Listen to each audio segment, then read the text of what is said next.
দরজার কলিং বেলটা বাজতে আমি খুলে দেখি নীলকমল বাবু একটা দন্তবিকশিত হাসি হেসে দাঁড়িয়ে আছেন। আমি কিছু বলতে যাব তার আগেই ভদ্রলোক আমাকে ডান পাশে সরিয়ে সিধে এগিয়ে গেলেন বেনুদাকে লক্ষ্য করে। আমি দরজা বন্ধ করে ড্রয়িং রুমে এসে দেখি নীলকমলবাবু টেবিলের ওপর একটা ঠোঙায় মোড়া কিছু জিনিস রেখে সোফায় পা দোলাতে দোলাতে আমার দিকে একটা প্রশ্নবোধক মুখ করে বসে আছেন। ভদ্রলোক যে আবারও কিছু একটা নতুন জিনিস এনেছেন এবং সেটা বেনুদাকে দেখিয়ে বাহবাও পেতে চাইছেন, সেটা ওনার মুখ দেখেই বোঝা যায়। অগত্যা আমি জিজ্ঞাসা করলাম, কি ব্যাপার নীলকমলবাবু, ওতে কি আছে? বেনুদা আমার কথা শুনে সংবাদপত্রটা মুখের সামনে থেকে কিঞ্চিত সরিয়ে একবার আমার দিকে আর একবার নীলকমলবাবুর হাসি হাসি মুখটার দিকে তাকিয়ে আবারও কাগজে পড়তে লাগল।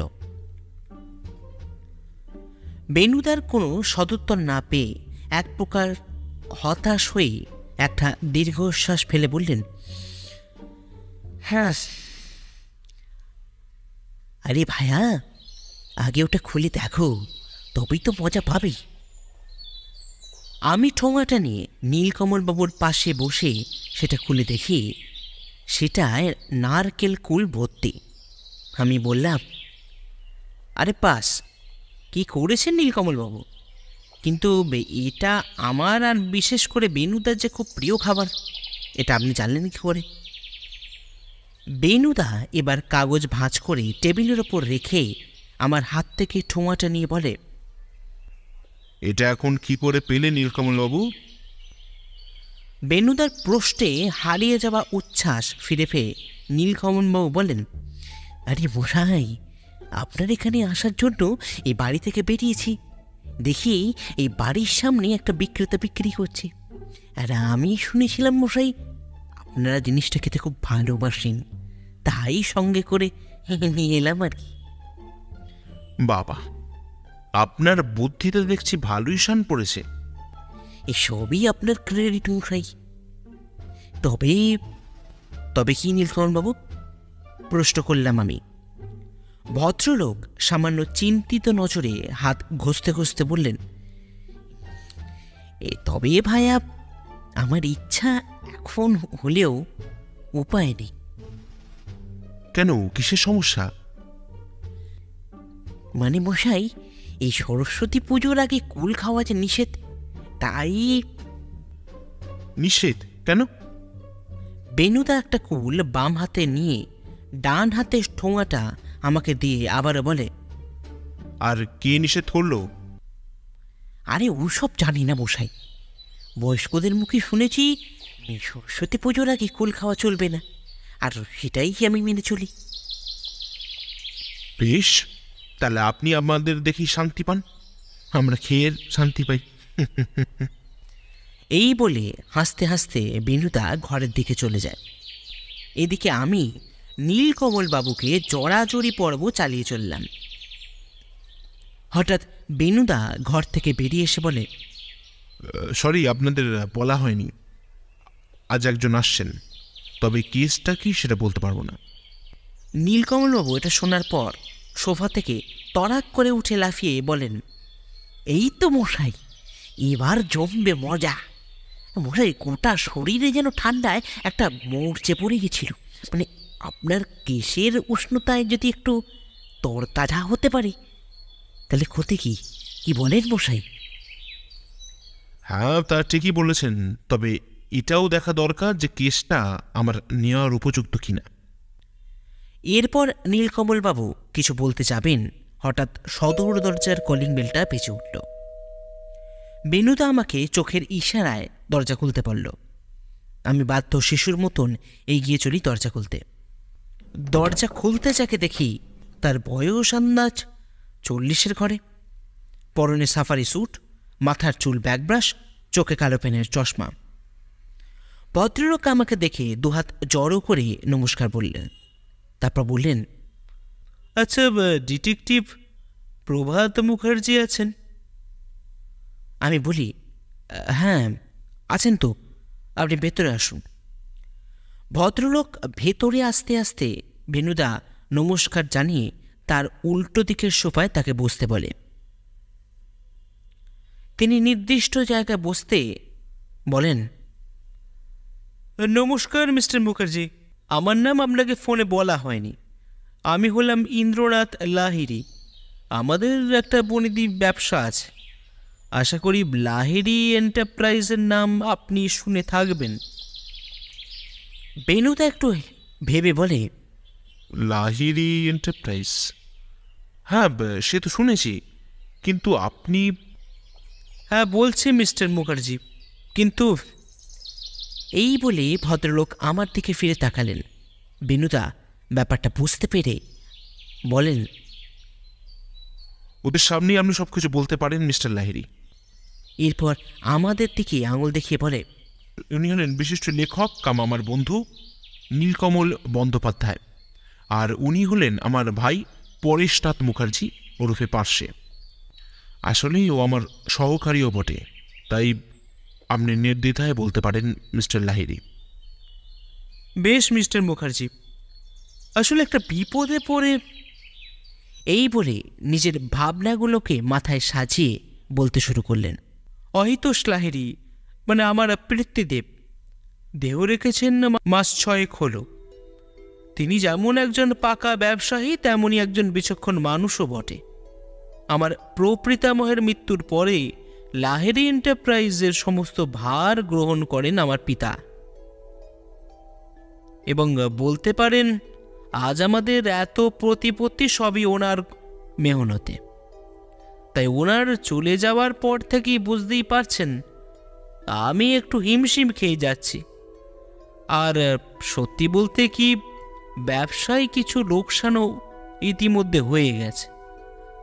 তা আমার এখন প্রধান লক্ষ্য হয়ে দাঁড়িয়েছে ব্যবসাটাকে আরও জমিয়ে বড় করে তোলা, আর তার জন্য কিছু অর্থ মানে কাঁচা অর্থর খুব প্রয়োজন মিস্টার মুখার্জি।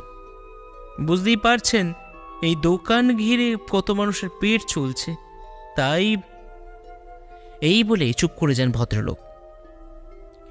নীলকমলবাবু নিজের কৌতূহল চাপতে না পেরে বলেন, তাই কি মশাই? নীলকমলবাবুর কথায় নিজের হুঁশ ফিরে পেয়ে মিস্টার লাহিড়ী বলেন, আসলে আমার বাবা মশাই একবার বিদেশে ঘুরতে যান, আর সেখানে একটি অকশন হাউস থেকে একটা ছবি খুব চড়া দামে কিনে নিয়ে আসেন নিজের বাড়িতে। বাবার এমনিতে তেমন কোনো শখ ছিল না প্রভাতবাবু, তবে পুরানো জিনিস কেনার প্রতি একটা টান চিরকালই কাজ করত। ছবিটা ছিল যেমন দামি তেমন সুন্দর, এবং একটা ঐতিহাসিক মূল্যও আছে বটে। বর্তমান সময়ে যার মূল্য নেহাত খুব একটা কম নয় মিস্টার মুখার্জি। সর্বসাকুল্যে ধরে নিন না, ওই কোটির ওপর তো হবেই। এটা শোনার পরেই নীলকমলবাবু বলে ওঠেন, আরে বাস, এ তো গোল্ডেন হিস্টোরিক্যাল ব্যাপার মশাই। হ্যাঁ, তা তো বটেই। এবার মিস্টার লাহিড়ীর দিকে ফিরে বেনুদা বলে, কিন্তু এখন প্রশ্ন হলো আমি কি করতে পারি আপনার জন্য? লাহিড়ী বাবু নিজের হাত জড়ো করে বলেন, আপনি করতে পারেন মিস্টার মুখার্জি, আমি ছবিটা বিক্রি করতে চাই। কি বলছেন আপনি মিস্টার লাহিড়ী? এত দুষ্প্রাপ্য একটা ছবিকে আপনি বেচে দেবেন? কোনো উপায় নেই প্রভাতবাবু, একান্ত নিরুপায় হই। এরপর একটু থেমে বলেন, আসলে আমি একজন ক্রেতা পাই, তিনি থাকেন বেনারসে, নাম প্যারেলাল সিং। কলকাতায় তিনি যখন আসেন তখন ওটা কিনতে চান, কিন্তু তখন আমার অবস্থা এতটাও খারাপ হয়ে পড়েনি মিস্টার মুখার্জি যে বাবার পুরানো থেকে যাওয়া স্মৃতিটুকু বেঁচে দিতে হয়। কিন্তু এমন অবস্থায় পরিপ্রেক্ষিতে আমি চাই আপনি প্যারেলাল বাবুর সাথে যোগাযোগ করে ছবিটা... মিস্টার লাহিড়ির কথা শেষ করতে না দিয়ে বেনুদা বলে, দেখুন মিস্টার লাহিড়ি, আমি এ ধরনের কেস নিই না, তাই কিছু যদি মনে না করেন। আপনি দয়া করে না বলবেন না মিস্টার মুখার্জি। আসলে বুঝতেই পারছেন ব্যাপারটা খুবই গুরুত্বপূর্ণ এবং স্পর্শকাতর। আমি ব্যবসা ছেড়ে এই মুহূর্তে বেনারসে গিয়ে তার সঙ্গে যোগাযোগ রক্ষা করা একেবারেই সম্ভব নয়। তাই আপনি যদি দয়া করে... আরে ও মশাই, রাজি হয়ে যান না। আর আমাদের তো মশাই বহুকাল বেনারসে যাওয়াও হয়নি। তো চলুন না, বেরিয়ে পড়া যাক। আপনার কাজও হবে আর আমাদের ঘোরাটাও হবে। কি বলো ভায়া পার্শ্বে? আমার দিকে ফিরে বললেন নীলকমলবাবু। বেশ, নীলকমলবাবু যখন বলছেন আর আপনার যখন আমার ওপর এতই বিশ্বাস, তখন আর না করা গেল না মিস্টার লাহিড়ি। এরপর চেয়ারে একটু চোখে পড়ে বলে, আমি যাব মিস্টার লাহিড়ি, আর আমার সঙ্গে যাবেন নীলকমলবাবু এবং আমার ভাই পার্শ্বে। আপনি কিচ্ছু চিন্তা করবেন না বেনুবাবু। আর হ্যাঁ, একবার হ্যাঁ যখন বলে দিয়েছেন, তখন আপনাদের যাওয়া থাকা সমস্ত কিছু খরচার দায়িত্ব আমার। এরপর নিজের সোফা ছেড়ে উঠে দাঁড়িয়ে বললেন, তাহলে আজ আমি আসছি মিস্টার মুখার্জি, সব ব্যবস্থা করতে হবে তো। এক মিনিট মিস্টার লাহিড়ি, বেনারসে যাওয়ার আগে আপনাদের ছবিটা একবার দেখে যাওয়াটা দরকার ছিল।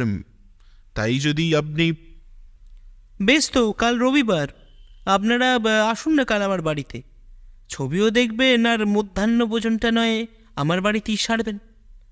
আমি একা মানুষ, আপনারা এলে আমার ভালোই লাগবে। ভদ্রলোক চলে যাবার পর নীলকমলবাবু বেনুদাকে জিজ্ঞাসা করে, তাহলে কি বুঝছেন মশাই? বেনুদা জানলার সামনে দাঁড়িয়ে সিগারেটের একবার টান দিয়ে বলে, এখন কিছু বলা সম্ভব নয় নীলকমলবাবু।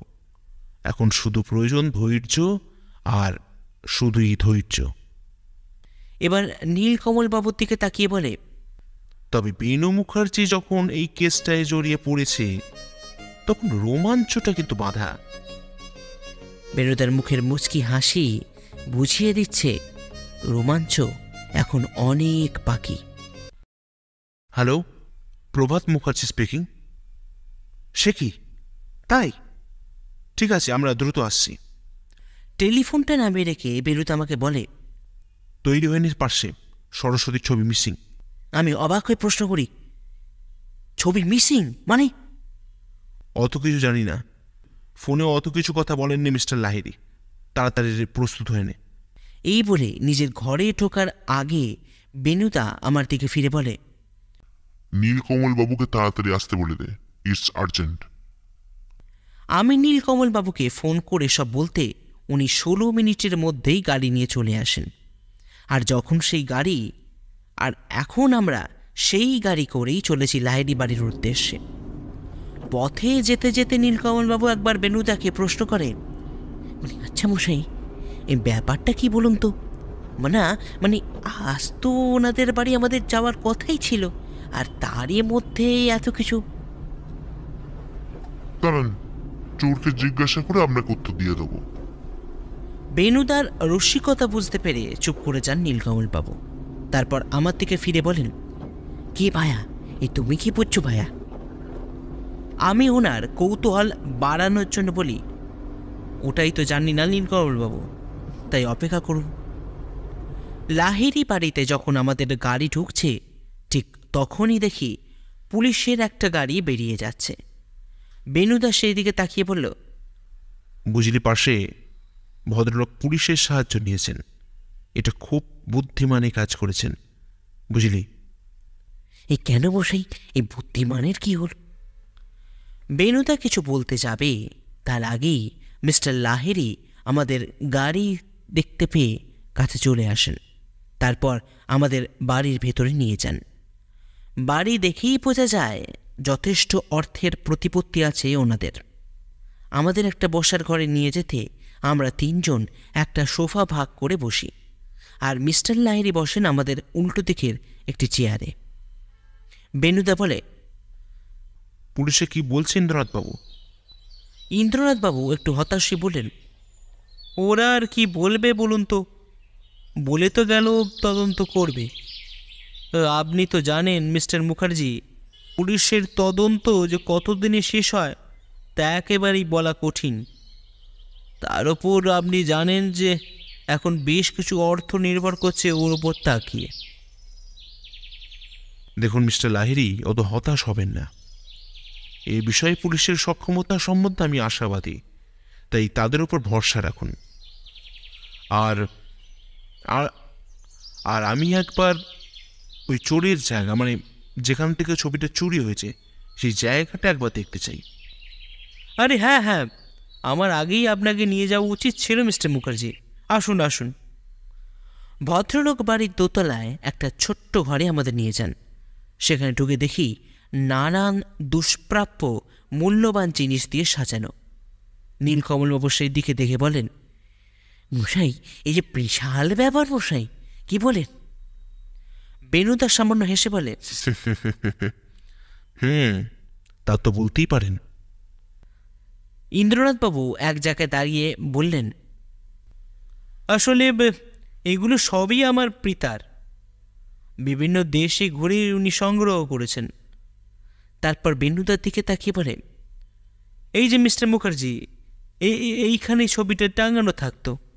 আমরা সেদিকে ফিরে দেখি দেওয়ালে যে জায়গায় ছবিটা ছিল সেখানে একটা দাগ পড়ে গেছে। বেনুদা সেদিকে আঙুল দেখিয়ে বলে, এটার কোনো ছবি আপনার কাছে আছে? ভদ্রলোক বলেন, হ্যাঁ আছে বই কি, আমার ফোনেতে ছবি তোলা রেখেছিলাম। বুঝতে তো পারছেন যে মিস্টার, এত দামি জিনিস সবসময় নিয়ে দেখানো সম্ভব হয় না, তাই ছবি তুলে রাখা। যদি কেউ কেনার আগ্রহ প্রকাশ করে তখন ছবিটা দেখাতাম। বেশ, তাহলে আমি একবার ছবিটা দেখতে চাই। ঠিক আছে, আপনারা এখানে একটু অপেক্ষা করুন, আমি ফোনটা নিয়ে আসছি। এই বলে ভদ্রলোক থেকে বেরিয়ে গেলেন। ভদ্রলোক বেরিয়ে যেতেই নীলকমলবাবু বললেন, এবারে মশাই, এত দামি জিনিস সেভাবে এখানে রাখাটা কি খুব একটা বুদ্ধিমানের কাজ? ফেলুদা নকশা করা একটা পানপাত্র হাতে তুলে সেটাকে দেখতে দেখতে বলে, মিস্টার লাহিড়ী যদি আপনাকে ছবিটার দামের উল্লেখ না করতেন তাহলে আপনি ধরতে পারতেন না নীলকমলবাবু। নীলকমলবাবু আবারও কিছু বলতে যাচ্ছিলেন, এমন সময় ইন্দ্রনাথবাবু ঘরে ঢুকলেন। তারপর বেনুদার হাতে ফোনটা দিয়ে ছবি দেখালেন। আমি আর নীলকমলবাবু উঁকি মেরে দেখি সরস্বতী পদ্মের ওপর বসে আছে এবং দুটি রাজহাঁস তলায়। সত্যি এত সুন্দর ছবিটা যে ভাষায় ব্যক্ত করা কঠিন। নীলকমলবাবু হঠাৎ আমাদের চমকে দিয়ে প্রশ্ন করেন, আচ্ছা বেনুবাবু, এই বিদেশিরা মা সরস্বতীকে চেনেন? দারুণ প্রশ্ন করেছেন নীলকমলবাবু। আমি আশা করছিলাম এটা পারছে অন্তত বলবে, কিন্তু যাক, আসলে এই ছবিতে যেটা যাকে দেখছেন তিনি মা সরস্বতী নন। আমি আবাকে প্রশ্ন করি, সরস্বতী নন তাহলে? ইনি হলেন বেনজাইটেন, বৌদ্ধ শিক্ষা আর সংস্কৃতির দেবী। এই বলেন কি মশাই? আমি তো জানতামই না। ফোনটা মিস্টার লাহিড়ীর হাতে ফেরত দিয়ে বেনুদা বলে, আসলে মিস্টার লাহিড়ী, আপনি আমাকে আপনার বাবার এই ছবিটা কেনার কথা বলতে আমি একটু খোঁজ লাগাই, আর তার ফলস্বরূপ জানতে পারি বিশিষ্ট চিত্রশিল্পী এল ফ্রাসোর আনুমানিক 1765 খ্রিস্টাব্দে এরকম দুটো ছবি অঙ্কন করেন। একটা খোঁজ পাই আপনার কাছে, আর অন্যটা রোমের মিউজিয়ামে সংরক্ষিত। তবে 4 বছর আগে আগুনে পুড়ে সেটি নষ্ট হয়ে যায়। তাহলে বুঝতেই পারছেন এখন গোটা পৃথিবীতে ওই একটা মাত্র তাহলে বুঝতেই পারছেন যে এটি একমাত্র ইউনিক পিস, যার বর্তমান বাজারের আনুমানিক 30 কোটি টাকার ওপর দাম। এই যে হেভি ব্যাপার মশাই, বলে ওঠেন নীলকমলবাবু। এবার ইন্দ্রনাথবাবু বেনুদার দুহাত ধরে বলেন, প্লিজ মিস্টার মুখার্জি, আর ছবিটা উদ্ধার করুন। আমার যতদূর মনে হয় চুরির পেছনে প্যারেলালের হাত থাকলেও থাকতে পারে। কিন্তু সেটা তো আপনার সন্দেহ মাত্র। সেই জন্যই তো বলছি মিস্টার মুখার্জি যে আপনি পারলে একটু তদন্ত করে দেখুন। আপনার সব ব্যবস্থা আমি করে দেব। এখন প্রশ্ন হচ্ছে যে আপনার বাড়ি থেকে কি করে চুরি হলো? এবার জানলার সামনে গিয়ে ইন্দ্রনাথ বাবুকে বললেন, প্যারেলালকে আপনি চেনেন না প্রভাত বাবু? যখন আমি ওকে প্রথম ছবি বেচবো না বলি, তখন ওর চোখের মুখে একটা রিংস্রতা লক্ষ্য করি। আর আপনি যেটা সন্দেহ বলছেন সেটা সন্দেহ নয় মিস্টার মুখার্জি। এই বলে ইন্দ্রনাথবাবু তার পকেট থেকে একটা চিরকুট বার করে বেনুদার হাতে দেয়। বেনুদা সেটা পড়ে বলে, এটা পুলিশকে দেননি কেন? আরে মশাই, এ কোনো লাভ নেই মশাই। এখন আপনি আরে মশাই, দেশের সম্পদ, চলুন, বলে ওঠেন নীলকমলবাবু। যাব নীলকমলবাবু, যাব। দেশের সম্পদ বিদেশে বেআইনিভাবে পাচার হবে এই বেনু মুখার্জি থাকতে, সেটা মেনে নেওয়া যায় না নীলকমলবাবু। এরপর আমার দিকে ফিরে বেনুদা বলে, ব্যাগ প্যাক কর পাশে, আমরা বেনারসে যাব। ওই মশাই, একটা কথা বলতেই হচ্ছে। কি কথা? এবার নীলকমলবাবু দুহাত দুপাশ ছড়িয়ে মাথাটা সামান্য নাবিয়ে দিয়ে বললেন, মানে শ্রী শ্রী পার্বতী পদে হর হর মহাদেব। আচ্ছা মশাই, এরকম বেঁকে গেল কেন বলুন তো?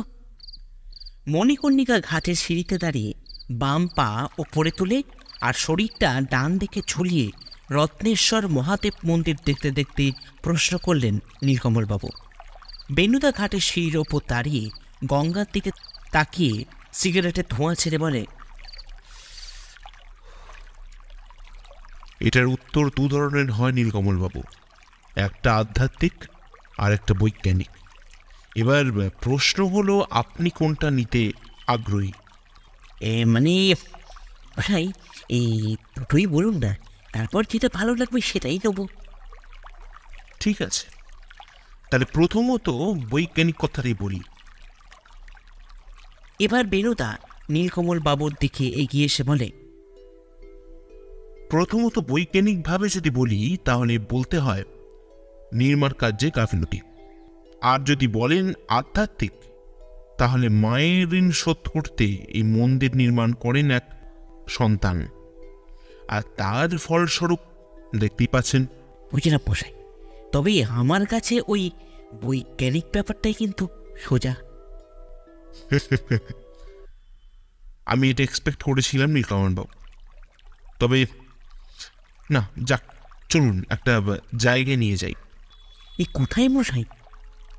বেনুদা কোনো কথা না বলে মণিকর্ণিকা ঘাট ধরে মন্দিরের দিকে এগিয়ে যেতে থাকে, আর যাওয়ার আগে আমাকে আঙুল দিয়ে ইশারা করে যায়।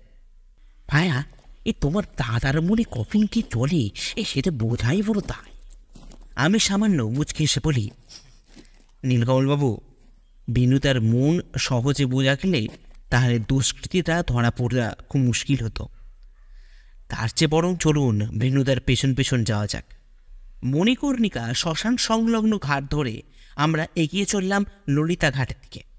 আর সেখানে গিয়েই নীলকমলবাবু বললেন, আরে পাস, এ তো মানে স্বর্গের সিঁড়ি মশাই। শুধু সিঁড়ি নয় নীলকমলবাবু, ও সিঁড়ি পেরোলে আরও অনেক জিনিস লক্ষ্য করতে পারবেন, যেটা এর আগে দেখেছেন বলে আমার মনে হয় না। আনুমানিক 50টা বেলে পাথরের তৈরি সিঁড়ি পেরিয়ে আমরা যখন কাশী বিশ্বনাথ করিডোরে পৌঁছালাম, সত্যি এত সুন্দরভাবে যে কোনো মন্দিরকে সাজানো যেতে পারে সেটা ভাবনার অতীত। নীলকমলবাবু পকেট থেকে মোবাইল বার করে অজস্র ছবি তুলে তুললেন। আর সত্যি বলতে কি, রাতের লাইট শোয়ের সৌন্দর্যতা ধরে রাখার মতন। বেনুদা এবার আমাকে প্রশ্ন করে, কেড়ে পাশে একটা জিনিস লক্ষ্য করেছিস? আমি অবাক হয়ে বলি, জিনিস কি বলতে বেনুদা? সত্যি, গোয়েন্দা স্যাটেলাইট হতে গেলে সব দিকে নজর রাখতে হয় ভাই। আগে যখন আমরা এই মন্দিরে আসি তখন চারিদিকে ফুল বেল পাতা আর অনেক আবর্জনা পড়ে থাকতে দেখেছি, কিন্তু এখন লক্ষ্য করেছিস কি, চারিদিকটা কিন্তু একদম ঝকঝকে তকতকে। সত্যি তো, এই ব্যাপারটা আমি তো লক্ষ্য করিনি। এই জন্যই বেনিদার ওপর শ্রদ্ধায় আমার মাথা নিচু হয়ে যায়। কিন্তু এরপরেই যেটা ঘটে গেল সেটা ভীষণ বিপদ। আমরা তিনজন এক্সিলারেটর দিয়ে যখন মন্দিরের ওপরের দিকে যাচ্ছি, তখনই ঘটে গেল একটা ভীষণ ব্যাপার। বেনুদা উঠছে সবার আগে, তারপর নীলকমলবাবু, আর সর্বশেষে আমি। হঠাৎ বেনুদার সামনে থাকা ভদ্রলোক সজোরে ধাক্কা মারে বেনুদাকে, আর সঙ্গে সঙ্গে বেনুদার সাথে আমরা নিচে গড়িয়ে পড়ি সিঁড়ি থেকে। সবার তলায় আমি থাকায় চোটটা একটু বেশি আমারই লাগে, তবে বেনুদার দেওয়া মার্শাল আর্টের ট্রেনিং থাকায় একটু জন্য বেঁচে যাই। নীলকমলবাবু মাটিতে বসে পড়ে হাঁটুতে হাত ঘষতেন, আর বেনুদা তাড়াতাড়ি উঠে গিয়ে আততায়ীকে ধরতে এগিয়ে যায়। আমিও দেরি না করে পাশের সিঁড়ি দিয়ে ওপরে তাড়াতাড়ি উঠে যাই, কিন্তু ব্যাটলা আততায়ী বউ আগেই চম্পট হয়েছে। বেনুদা আমায় বলল, চপাশে নীলকমলবাবুর কি অবস্থা দেখে আসা যাক। আমরা নীলকমলবাবুর কাছে আসতে দেখি ভদ্রলোক তাকে হাত বুলোচ্ছেন। বেনুদা তাকে মাটি থেকে তুলতে ভদ্রলোক বলেন, ও মশাই, কি হলো বলুন তো, এসব তো ঘুরিয়ে যাচ্ছে ব্যাপারটা। কোলানোর মতন কিছু হয়নি নীলকমলবাবু, এটাই তো হবার ছিল। আততাই খবর পেয়ে গেছে যে প্রভাত মুখার্জি বেনারসে এসে গেছে, তাই একটু ছটফট করলো কেবল। মুখে নুনের ছিটে লেগেছে নীলকমলবাবু, নুনের ছিটে। এখন খালি সঠিক চালের দরকার। ইতিমধ্যে বেনুদা এগিয়ে আসতে নীলকমলবাবু বেনুদার জামার সামনের পকেটের দিকে হাত দেখিয়ে বলেন, ওটা কি বেনুবাবু? তাই তো, ওটা কি বেনুদা? আমি জিজ্ঞাসা করি। বেনুদা পকেট থেকে একটা সাদা কাগজ বার করে সেটা পড়ে মুচকে এসে বলে, পার্শ্বে আমরা ঠিক রাস্তাতেই হাঁটছি, বুঝলি? এখন খালি কাল সকালের অপেক্ষা। মন্দিরের 1 নম্বর গেট থেকে বেরিয়ে আমরা চলতে থাকি দশাশ্বমেধ ঘাট রোড লক্ষ্য করে। চারিপাশে অজস্র দোকান আর রাস্তায় অজস্র মানুষের আনাগোনা। এতটাই মানুষের ভিড় যে ভালোভাবে হাঁটা পর্যন্ত যাচ্ছে না। নীলকমলবাবু এমত অবস্থায় বললেন, মশাই, আমার মনে হচ্ছে যে আমি যেন কোনো ছোট ভারতবর্ষে এসে গেছি। এটাও কিন্তু একটা দেখার মতন জিনিস নীলকমলবাবু। মানুষ হলো একটা সম্পদ, আর আজ আমাদের নিজের কারণেই সেটা হারাতে বসেছি। আমাকে একটু সময় দিন বেনুবাবু।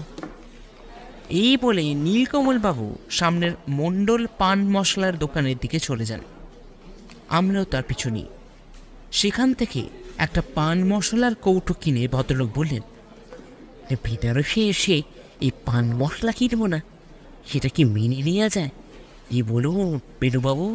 কিন্তু পানটাও তো খেতে হবেই নীলকমলবাবু। বেনারসের পান না খেয়েই চলে যাবেন নাকি?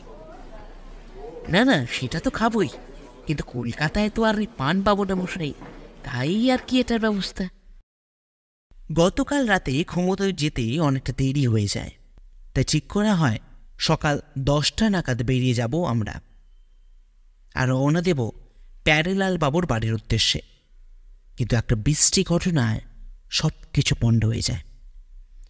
সকাল 5:30টায় বাথরুমে যাবার জন্য বিছানা ছেড়ে উঠেছি, দেখি বেনুদা ড্রয়িং রুমের চেয়ারে মাথায় হাত দিয়ে বসে আছে। প্রথমটা আমি একটু অবাকই হয়ে যাই, কারণ এর আগে বেনুদাকে আমি কখনো এরকম অবস্থায় দেখিনি। আমি তাড়াতাড়ি ওর কাছে চলে যাই, তারপর জিজ্ঞাসা করি, কি হলো বেনুদা? কোনো সমস্যা? তোমার কি শরীর খারাপ লাগছে নাকি? বেনুদা তার মাথা থেকে হাতটা সরিয়ে একবার আমাকে দেখে, তারপর ওর জামার পকেট থেকে একটা চিরকুট বার করে আমাকে দেয়। আমি সেটা পড়তে যেন পায়ের তলার মাটিটা আমার থেকে সরে যায়। আমি বেনুদাকে বলি, এবার কি করবে বেনুদা? নীলকমলবাবুকে বাঁচাবে কি করে? বেনুদা এবার চেয়ার ছেড়ে সিধে হয়ে বলে, কিছু একটা গন্ডগোল হবে সেটা আমি জানতাম, তবে নিশানাটা যে নীলকমল বাবুর ছিলেন সেটা একবার বুঝলি যে পাশে। তুমি এটা কোথায় পেলে? সদর দরজার তলা দিয়ে গুলি দিয়ে গেছে। আচ্ছা, ওরা নীলকমলবাবুকে তুলে নিয়ে গেল, অথচ আমরা কিংবা হোটেলে কেউ বুঝতে পারল না। সেটাই তো আশ্চর্য লাগছে রে পাশে। এখন চিঠি অনুযায়ী প্রয়াগে না গেলে কিচ্ছু বোঝা যাবে না। আমি এবার অবাক হয়ে বলি, তার মানে আমরা প্রয়াগ যাব নাকি? কিন্তু তার আগে পুলিশকে। একদম নয়, সে ভুল করলে হবে না আমাদের পাশে। মনে রাখতে হবে নীলকমল বাবু কিন্তু ওদের জাম্মায়, তাই একটা ভুল পদক্ষেপ বড় বিপদ থেকে আনতে পারে। এই বলে বেনুদা আবারও মাথার ওপর হাত রেখে চোখ বন্ধ করে।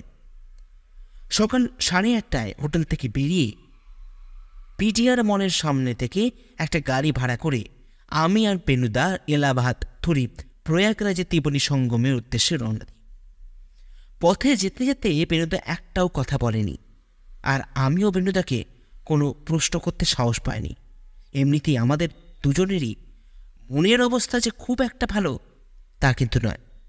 বেনুদার মুখে যতই নীলকমলবাবুর দোষ ত্রুটি ধরুক না কেন, মনে মনে ওনাকে যে বেশ পছন্দ করে এবং যথেষ্ট সম্মানও করেন, সেটা বলে দেওয়া লাগে না। সঙ্গমের সামনে আকবর ফোর্টের পাশে গাড়ি থামতে বেনুদা আর আমি গাড়ি থেকে নেমে এগিয়ে যাই গঙ্গার পাড়ের দিকে, যেটির সামনে গিয়ে বেনুদা গঙ্গার চারিদিকে তাকিয়ে তাকিয়ে দেখতে থাকে। হঠাৎ একটা সুচালু বস্তুর ছোঁয়ায় আমার পিঠে লাগতে আমি চমকে উঠি। আমি বেনুদাকে ডাকতে যাব, এমন সময় দেখি একজন দুর্ধর্ষ আততায়ী বেনুদার পিঠে ছুরি লাগিয়ে সামনে থাকা নৌকাতে উঠতে বলছে, আর তারই সঙ্গে আমার পেছনে থাকা আততায়ীও একই আদেশ দেয় আমাকে। আমি আর বেনুদা এগিয়ে গিয়ে উঠে বসি একটা হাতে টানা নৌকাতে। গঙ্গার ওপর ভাসতে ভাসতে যখন নৌকাটা যমুনা নদীর ওপর পৌঁছায়, তখন দেখি একটা বজ্রার বড় নৌকা দাঁড়িয়ে রয়েছে যমুনা নদীর ওপর। দুটো নদী এত সুন্দর কনফ্লুয়েন্স চোখের সামনে দেখে ভালো তো লাগছে, কিন্তু মনের মধ্যে একটা চাপা উত্তেজনা তাড়া করে বেড়াচ্ছে আমাদের দুজনকে। জানি না নীলকমলবাবু এখন কোথায় আছেন, কী বা করছেন এবং তার অবস্থাই বা কী। এবার আততায়ী দুজনকে আমাদের ধাক্কা দিয়ে তুলে দিল বজ্রার দিকে। সেখানে উঠতে আরও এক নতুন আততায়ী আমাদের নিয়ে যায় নৌকার দোতলায়। সেখানে উঠে দেখি একজন সাদা ধুতি আর সাদা পাঞ্জাবি পরিহিত ভদ্রলোক আমাদের দিকে পেছন করে নৌকার ওপর থেকে ঝুড়ি ভাজা ছড়িয়ে দিচ্ছেন নদীর ওপর, আর সেই ঝুড়ি ভাজা খাওয়ার জন্য অজস্র ভিনদেশি পাখি জমা হয়েছে। বেনুদা ওপরে উঠতেই ভদ্রলোক বললেন, আসেন আসেন বেনু বাবু, আপনার অপেক্ষাই করছিলাম। কেন এত দেরি করলেন বলেন তো? আমরা দুজন তো একেবারে অবাক। এই ভদ্রলোক বেনুদার ডাকনাম জানল কি করে? বেনুদা নিজের দৃষ্টি প্যারেলাল বাবুর দিকে স্থির রেখে বললেন, নীলকমল বাবু কোথায় মিস্টার সিং? এবার ভদ্রলোক হাসতে হাসতে ফেরেন আমাদের দিকে। ভদ্রলোকের গাল ভর্তি পরিষ্কার করে ছাটা দাড়ি, মাথার চুল ব্যাক ব্রাশ, চুলের সামান্য পাক ধরেছে।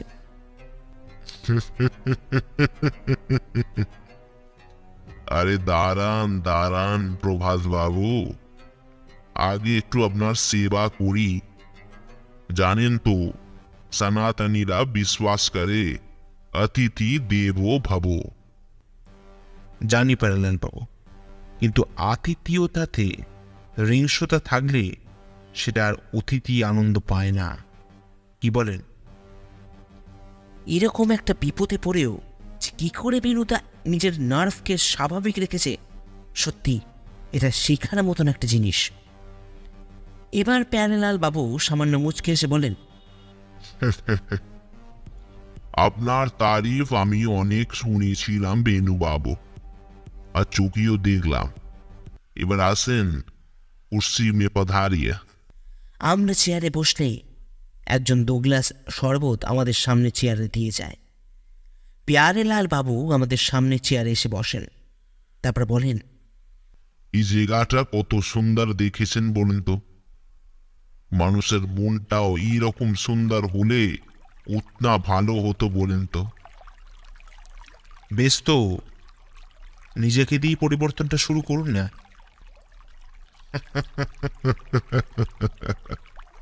আসারেন বেনুবাবু। দেখুন প্যারালালজি, আপনার এবং আমার দুজনেরই সময়ের কিন্তু দাম আছে। তাই যদি নীলকমল বাবু কোথায় আছেন জানতে চাইছেন না? একবার নৌকার পিছন দিকটা দেখেন তো, কিছু জিনিস দেখতে পান কি না। বেনুদা অবাক হয়ে বলে, মানে আপনি কি ওনাকে? এই পরে চেয়ার থেকে উঠে নৌকার পেছন দিকে তাকিয়ে দেখে বেনুদা। আমি গিয়ে দেখি নীলকমল বাবুকে হাত মুখ বাঁধা অবস্থায় বসিয়ে রাখা হয়েছে নৌকার একেবারে শেষ সীমান্তে, আর একজন গুন্ডা একটা লম্বা লাঠি দিয়ে আস্তে আস্তে ধাক্কা মেরে চলেছেন নীলকমল বাবুকে। বেনুদা গম্ভীর অথচ দৃঢ় কণ্ঠে বলে, আপনি কি মানুষ প্যারালালজি? একটা নিরপরাধ মানুষকে কি করছেন?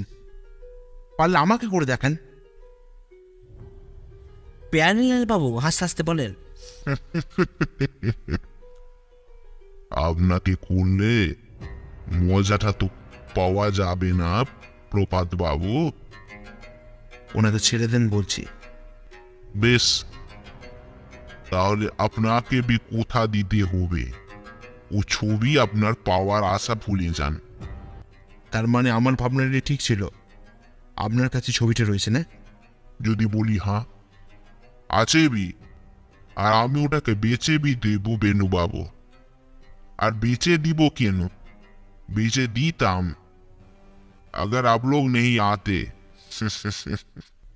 তাই আমাকে কাবু করবার জন্যই। একদম ঠিক বাত। এরপর আবারও চেয়ার ছেড়ে নৌকার দোতলা থেকে নৌকার পেছনে বাঁধে রাখা নীলকমল বাবুর দিকে তাকিয়ে বলেন, আর যদি ব্যাগরা দেন তাহলে বন্ধুর লাশ সঙ্গে করে নিয়ে যেতে হবে বেনুবাবু।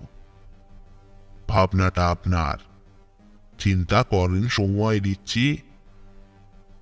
বেশি বেগরবাই করবেন না। এ জলের তলায় সরস্বতী নদীর মতন গুলিয়ে দেব। কথাটা মনে রাখবেন বেনুবাবু। বেনুদা কিছুক্ষণ চুপ থেকে তারপর বলল, বেশ, আমি সরে যাব, কিন্তু ঠিক আছে, আমি বি নীলকমল বাবুকে ছেড়ে দেব।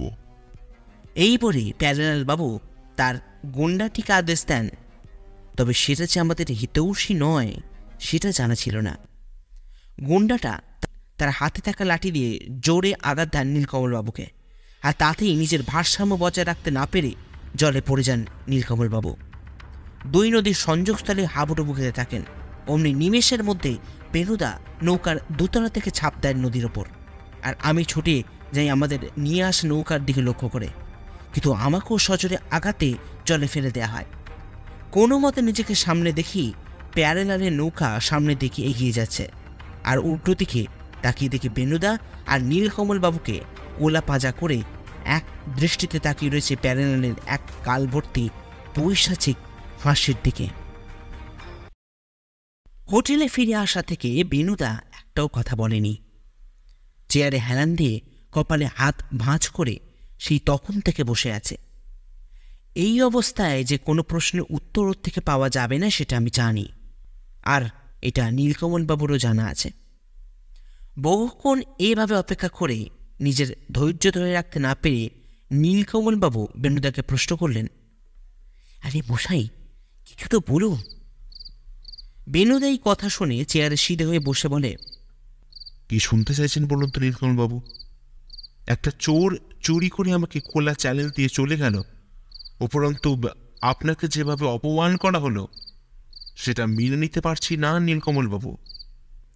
নীলকমলবাবু এবার নিজের গলা মোলায়েম করে বললেন, রে ও তো ভাববিস রে ভাই, আর আমি অত কিছু মনে করিনি। প্রাণে আমরা বেঁচে গেছি এই ঢের। বেনুদা এবার চেয়ার ছেড়ে জানলার সামনে দাঁড়িয়ে একটা সিগারেট ধরিয়ে বলে, ভাবতে হবে নীলকমল বাবু, প্যারেলাল শুধু আপনাকে আমাকে নয়, গোটা বাঙালি জাতটাকেই অপমান করেছে। আপনি একজন লেখক, আপনি বাংলা সাহিত্য চর্চা করেন, তাই আপনার সম্মানের অনেক দাম আছে। তাই আমি এর প্রতিশোধ না নিয়ে এই বেনারস ছাড়ব না। এই অসম্মানের আমি যোগ্য জবাব দেব। উনি শুধু ঘুঘু দেখেছেন, তার ফাঁদটা কিন্তু এখনো দেখেননি নীলকমল বাবু। এই বলে আবার চুপ করে যায় বেনুদা। আমি এবার বলি, তাহলে কি করবে ভাবছো তুমি বেনুদা? দেখ পার্শ্বে, এখনো কিছু ঠিক করতে পারিনি। তোরা বরঞ্চ সন্ধ্যেবেলার কাছপিটির করতে ঘুরে আয়, আমার একটু একা থাকা দরকার। অগত্যা আমি নীলকমল বাবুকে প্রস্তুত হতে পারি। এদিকে বেনুদা ঠিক একইভাবে তাকিয়ে থাকে বাইরের দিকে। হোটেল থেকে বেরিয়ে একটা কচুরির দোকানের পাশ দিয়ে আমরা এগোতে থাকি দশাশ্বমেধ ঘাট রোডের দিকে যাওয়ার। রাস্তায় যেতে যেতে নীলকমলবাবু আমাকে প্রশ্ন করলেন, আচ্ছা ভাইয়া, এই তোমার দাদা এখন কি করবে বলো তো? আমি বলি, দেখুন নীলকমলবাবু, এটা বোঝা খুব মুশকিল, তবে এটা ভালোই বুঝতে পারছি যে বেনুদা এত সহজে অপমানের বদলা না নিয়ে ছাড়বে না। বেশ, এখন এসব ছাড়ো তো, এখন চলো তো ভাইয়া, বেনারসি কাজ করে একটা পাঞ্জাবি কিনি। মা, কেন? আরে ভাইয়া, বেনারসের একটা স্মৃতি মেমরি যদি ধরে নিয়ে না যাওয়া যায় তাহলে কি আর পোষায়, কি বলো? গলি দিয়ে যেতে যেতে বাড়ির দেওয়ালে আঁকা মা কালীর ছবি, সাধুসন্তদের ছবির সামনে নিজে দাঁড়িয়ে অসংখ্য ছবি তোলেন। মার্কেট থেকে বেনারসি কাজ করা একটা পাঞ্জাবি কিনে একবার দশাশ্বমেধ ঘাট ঘুরে নীলকমলবাবু আমাকে বললেন, ভাইয়া, এই ফুচকা খাবি নাকি? আমি মৃদু হেসে বলি, ওটা ফুচকা নয় নীলকমলবাবু, ওটা পানিপুরি। সেটা কি ভাইয়া? বেশ, তাহলে সামনে গিয়ে দেখতে হয়, চলে আসুন। নীলকমলবাবু পানিপুরি বিক্রেতার ফুচকার ভেতরে চামচে করে টক চাল ঢালা দেখে বলেন, এটা কি করছে ভাইয়া? এটাই এখানকার পদ্ধতি নীলকমলবাবু, এবার খেয়ে নিন। একটা পানিপুরি মুখে ঢুকিয়ে বললেন, যতই বলো ভাইয়া, ফুচকা বানার এই ফুচকার সময় ঠাট্টা এই টক জলে ডুবিয়ে আমাদের দেওয়ার পর এই ফুচকার স্বাদটাই ভাইয়া পাল্টে যায়। আমি নীলকমলবাবুর এরকম বক্তব্যের কী উত্তর দেবো সেটা বুঝতে না পেরে পানিপুরিতে কনসেন্ট্রেট করলাম। হোটেলে ফিরে আসতে আসতে দেখি বেনুদা সেখানে নেই।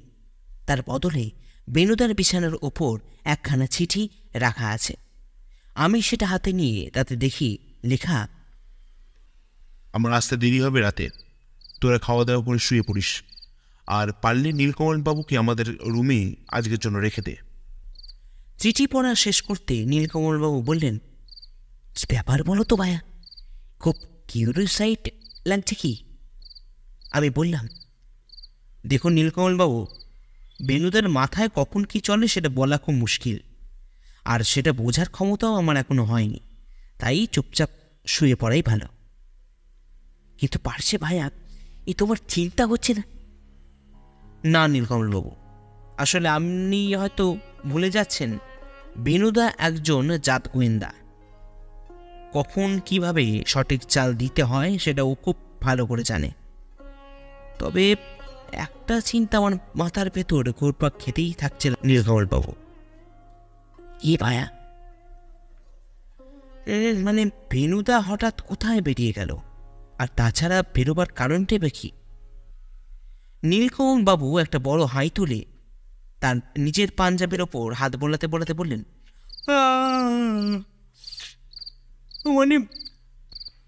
অত ভেবে কাম নাই, এখন চলো ঘুমাই, তাজা হবে মোতির দুটি প্রাণ। কি হলো নীলকমলবাবু, বাড়িতে বাগদেবীর আরাধনা করেননি? আপনি না লেখক? নীলকমলবাবু তার হাতে থাকা সিঙ্গারায় একটা কামড় দিয়ে বললেন, মশাই, আমি একা মানুষ, পুজোর ঝক্কি আমি কি নিতে পারি, তাই আমি মনে মনেই। বাবা, সে তো বিশাল সাধনার ব্যাপার। আরে ওসব সাধনা দেখলেন কি, আসল সাধনা তো মশাই আপনি করে ফেলেছেন, তাই কত জটিল কেসের কত সহজেই সমাধান করে ফেললেন। বেনুদা হো হো করে হেসে ওঠে। আমি এবার বেনুদাকে জিজ্ঞাসা করি, আচ্ছা বেনুদা, এবার তো সমস্যার সমাধানটা করো। আমার দিকেই অবাক দৃষ্টি তাকিয়ে বেনুদা বলে, কিসের সমাধান? আরে বাগদেবীর ছবি উদ্ধার করলে কি করে? আরে হ্যাঁ মশাই, ব্যাপারটা একটু খুলে বলুন না। নাহলে তো নাহলে সেই যে বেনারস থেকে আমাদের নিয়ে চলে এলেন, তারপর থেকে তো কিছুই বললেন না। বেনুদা কিছু একটা ভাবে, তারপরে বলে, বেশ, শুনবেন। তারপর চেয়ার ছেড়ে আমাদের সামনে পায়চারি করতে করতে বলতে শুরু করে, আমরা ইন্দ্রনাথ বাবুর কাছ থেকে একটা সরস্বতী ছবির কথা জানতে পারি। পরে অবশ্য ইন্দ্রনাথ বাবুর ফোনে থাকা ছবি থেকে জানতে পারি ওটা তিব্বতী দেবী বা বৌদ্ধ দেবীও বলা চলে বাইজেন্টাইনের ছবি। এবং এটাও জানা যায় যে ছবিটা ইতিমধ্যে চুরি হয়ে গেছে, কিন্তু কেন বা কে চুরি করেছে সেটা জানা যায় না।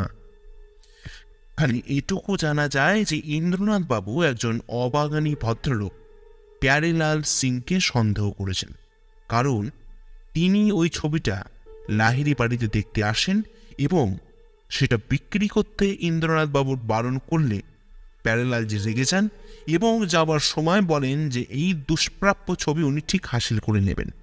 তাহলে কি দাঁড়াচ্ছে? আমি এবার বলি, তার মানে প্যারেলাল বাবু ওটা হাসিল করতে ছবিটা চুরি করেন? একদম ঠিক পারছে, কিন্তু মশাই আবার কিসের কিন্তু? আছে নীলকমল বাবু, আছে। এখানে ব্যাপারটা খুব গুরুতর, আর সেই ব্যাপারটাই আমি জানতে পারি বেনারসে পৌঁছে। আমি সেখানে গিয়ে তদন্ত করতে থাকি যে প্যারেলাল বাবুর সম্বন্ধে, আর কলকাতায় আমার বিশিষ্ট বন্ধু কাম ইন্সপেক্টর ভদ্রকে বলে যাই লাহিড়ী বাড়ির ওপর নজর রাখার জন্য। আর সেখানেই জানতে পারি আসল তথ্য। তথ্য বেনুদা? বেনুদা এবার আমার দিকে ফিরে মুচকে এসে বলে, আসলে ছবিটা প্যারেলাল বাবু চুরি করেননি পারছে। মানে? আমি যেন আকাশ থেকে পড়লাম। নীলকমল বাবু খেতে খেতে পিছনকে বললেন, এইসব এইসব কি বলছেন মশাই? তাহলে চুরি করলো কি? সেখানেই তো মজা নীলকমল বাবু, আসলে ছবিটা কোনো দিনই চুরি হয়নি। তাহলে মশাই? ওটা ইন্দ্রনাথ বাবু প্যারেলালকে বিক্রি করেছিলেন। কি বলছো বেনুদা, এসব কি? হ্যাঁ পাশে, আসলে ইন্দ্রনাথ বাবু প্যারেলালকে যে টাকা বিক্রি করেন পরে জানতে পারেন তার চেয়ে এটা 4 গুণ দাম বেশি। আর ঠিক তখন প্যারেলালকে ছবি ফেরত দেওয়ার কথা বলতে প্যারেলাল তাকে প্রাণী মারার হুমকি দিয়ে সেখান থেকে বের হয়ে যায়। আর তারপরই ঘটে আসল ঘটনা। এই বলে বেনুদার জানলার সামনে দাঁড়িয়ে একটা সিগারেট ধরায়। সারা ঘরে এখন নিশ্চিত্র নিস্তব্ধতা। ইন্দ্রনাথ বাবু প্যারেলালের কাছ থেকে আসার সময় হুমকি দিয়ে আসে যে ছবিটা তিনি জোগাড় করে নেবেন কোনো না কোনো উপায়। আর তারপরেই ইন্দ্রনাথ বাবু চলে আসেন আমার কাছে। আর উনি চেয়েছিলেন তুমি ছবিটা ওনার থেকে জোগাড় করো, তাই তো বেনুদা? ঠিক পারছে।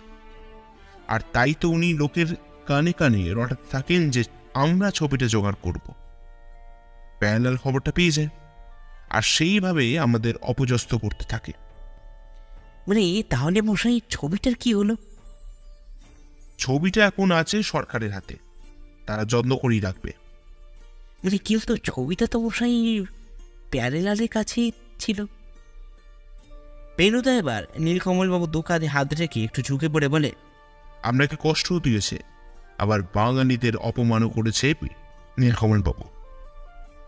তাই আসলটা নিয়ে নকল ছবি ধরিয়ে এসেছি প্যারেলালকে। আমি এবার বলি, তাহলে সেদিন রাতে তুমি ছবি পাল্টাতে গিয়েছিলে নাকি? একদম ঠিক ধরেছিস পার্শ্বে। আমি বেনারসে থাকাকালীন ইন্দ্রনাথ বাবুর সমস্ত প্ল্যানের কথা জানতে পেরে যাই, আর তারপরেই একজন ভালো বেনারসি চিত্রশিল্পীকে দিয়ে ছবিটা আঁকিয়ে নিই। কিন্তু তুমি ছবিটা পেলে করতে গেবে বেনুদা? আমি বেনারসে যাওয়ার আগেই ইন্দ্রনাথ বাবুকে আমার ফোনে ছবিটা পাঠিয়ে দিতে বলি, কারণ আমার প্রথম থেকেই একটা সন্দেহ কাজ করছিল, বুঝলি? আমি এবার একটু অন্যমনস্ক হয়ে বলি, বুঝলাম তো বেনুদা, কিন্তু তোমার এবারের এই রোমাঞ্চকর ঘটনাটা লিপিবদ্ধ করে কি নাম দিই বলো তো? বেনুদা কিছু বলতে যাচ্ছিল, এমন সময় নীলকমলবাবু বেনুদাকে থামিয়ে বলেন, এই বেনুবাবু, এই আপনি যদি কিছু মনে না করেন, তাহলে নামটা যদি এবারে আমি দিই। আলবাত, আপনার মতন স্বনামধন্য লেখকের সাহায্যে কাহিনী নামাঙ্কিত হলে আমরা নিজেরাই সৌভাগ্যবান বোধ করব। বেশ, তাহলে ভাইয়া এবারের নামটা হলো। এই বলে নীলকমলবাবু তার ডান হাতটা নিজের বুকের কাছে রেখে মাথাটা মাটির দিকে অল্প ঝুঁকিয়ে বললেন, ভাগ দেবে সপ্তাহে বেরোদা।